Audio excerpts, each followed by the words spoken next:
High, আমি বাবুসোনা। জানো তো, আজকে সানডে ছিল। তাতে কি, আমি তাও ডিউটিতে গিয়েছিলাম একটা স্পেশাল কারণে, একটু পরে বলবো।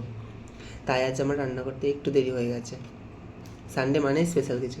বাঙালির রবিবার, আর মাছ মাংস হবে না এটা কখনো হয়? সে যাই হোক, বিকেলে আমি মার্কেটে গিয়েছিলাম।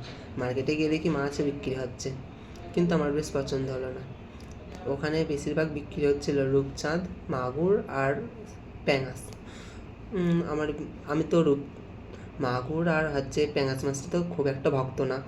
রূপচাঁদ মাছটা খাই, কিন্তু আমি নিইনি। দেখলাম যে বিকালে যাওয়ার কারণে একটু খারাপ টাইপের হয়ে গেছে। আমি জানি ওই মাছ নিয়ে আসলে আমি ঘেটে ফেলাবো, রান্না করতে পারবো না ঠিক করে। তাই আমি নিইনি, মাংস নিয়ে চলে এসেছিলাম।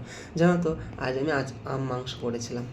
আম মাংস করার পিছনেও একটা বিশেষ কারণ আছে। আমি যখন ডিউটিতে ছিলাম তখন এফবি স্ক্রল করতে করতে দেখি অভিজিৎ দাদার ভিডিও আমার সামনে আসে। সেও দেখি আম মাংস রান্না করছে। আমারও ইচ্ছা হলো আমিও আম মাংস রান্না করবো রুমে গিয়ে। যেমন ভাবা তেমনি কাজ। মার্কেট থেকে মাংস নিয়ে এসে আমিও শুরু করে দিলাম আম মাংস রান্না করতে। জানি না কার কেমন লেগেছে, খেতে কিন্তু বেশ হয়েছিল। আমার খুব ভালো লেগেছিল। আমি আম মাংস দিয়ে ভাত খেয়েছি বেশ তৃপ্তি করে। তারপর আবার কি, বললাম না যে একটা বিশেষ কারণে ডিউটিতে গিয়েছিলাম।